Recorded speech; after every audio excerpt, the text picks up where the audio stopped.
इस भाजपा के जो नेता हैं, खास तौर पे विपक्ष के नेता या इनके अध्यक्ष या आप समझें कि अनुराग ठाकुर जी, विधानसभा का जो चुनाव जब हरियाणा में था, अब झारखंड और महाराष्ट्र में चुनाव, मुझे बड़ा अफसोस होता है इस बात का कि जब दूसरे राज्यों में चुनाव आते, हिमाचल प्रदेश की जो भाजपा है, इनका एजेंडा बदल जाता। जिस प्रकार से प्रचार के लिए हिमाचल प्रदेश से जाके दूसरे राज्यों में ये लोग हमारे राज्यों का बारे में जिक्र करते हैं, गलत जानकारी वहाँ लोगों के सामने शेयर करते हैं। मैं समझता हूँ इनको जिम्मेवार विपक्ष होने की जरूरत। विपक्ष में होने का मतलब आप प्रदेश के दुश्मन नहीं है, लोगों के दुश्मन नहीं है, सरकार के दुश्मन नहीं है। विपक्ष की भूमिका भी प्रदेश को आगे ले जाने की है और प्रदेश सबका है।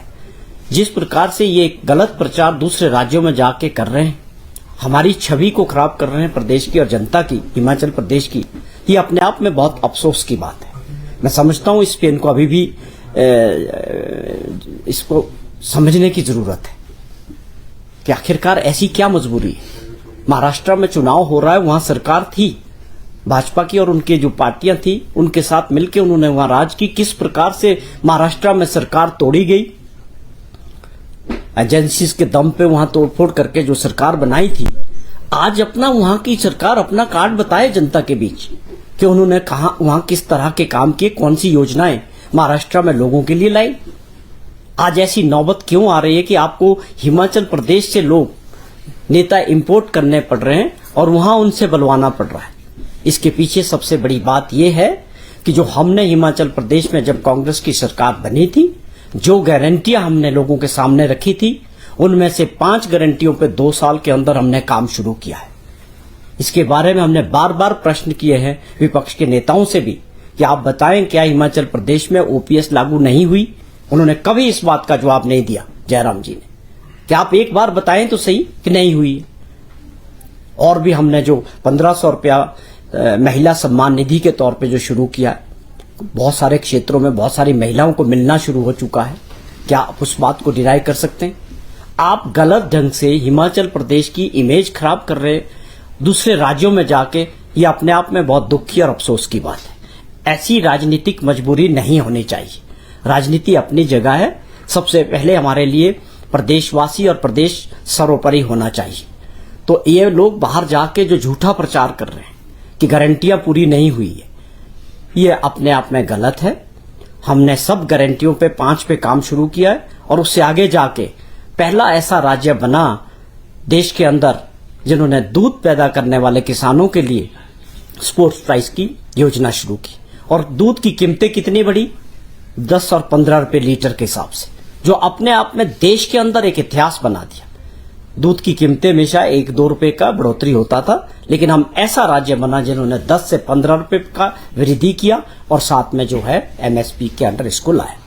और हमारे बजट में जिस प्रकार से माननीय मुख्यमंत्री जी का पूरा फोकस है कि हमने रूरल अर्थव्यवस्था को, ग्रामीण अर्थव्यवस्था को मजबूत करना है, ऐसी योजनाएं और ऐसी प्लानिंग करनी है कि लोग अपने घर के नजदीक एक अच्छा रोजगार कमा सके, उनको रोजगार के लिए बाहर माइग्रेट शहरों की तरफ ना होना पड़े।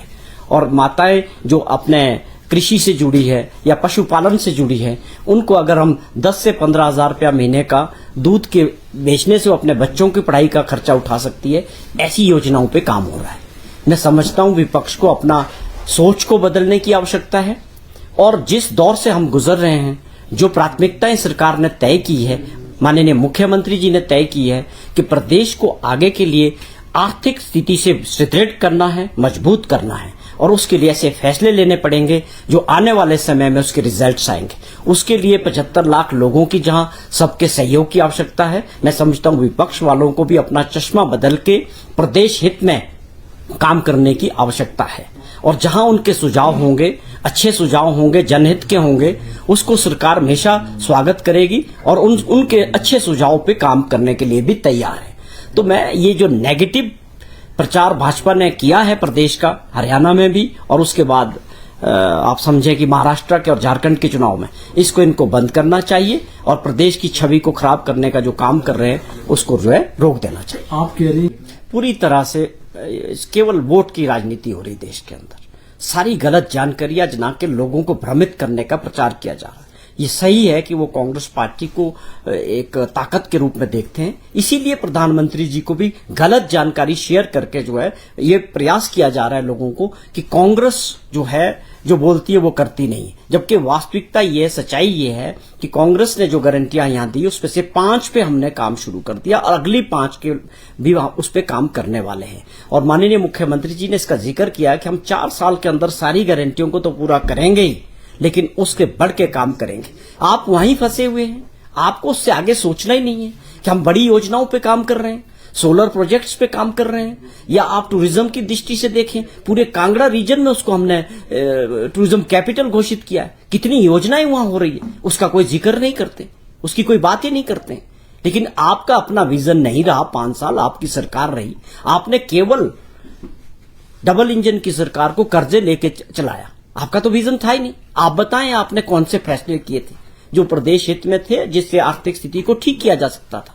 हमने पहले वर्ष में 2200 करोड़ रुपए का एक्स्ट्रा रेवेन्यू जनरेट करके दिखाया और सरकार की ट्रेजरी में बढ़ाया उसको, और उस पैसे को लोगों के लिए खर्च किया, योजनाएं बनाई, आगे भी वही योजनाएं। हम इस चीज से ऊपर सोच रहे हैं, हम ये सोच रहे हैं बड़ी योजनाओं पे काम कर रहे हैं। हम अपने प्रदेश की जो हमारी हकों की लड़ाई है, जिसमें पूरी तरह पिछली सरकार ने, जयराम सरकार ने पूरी तरह एसजेवीएनएल के सामने हमारे जितने भी पावर प्रोजेक्ट्स में जो अधिकार थे वो सरेंडर किए, उसकी लड़ाई लड़ रहे हैं। आप समझें कि जो पानी के लेके रॉयल्टी की लड़ाई लड़ रहे हैं, ये बड़ी योजनाएं, इसको विपक्ष अभी समझ नहीं रहा है। मैं समझता हूं उनको इन चीजों को समझना चाहिए। ये प्रदेश हित की बड़ी योजनाओं पे हम काम करना चाहते हैं।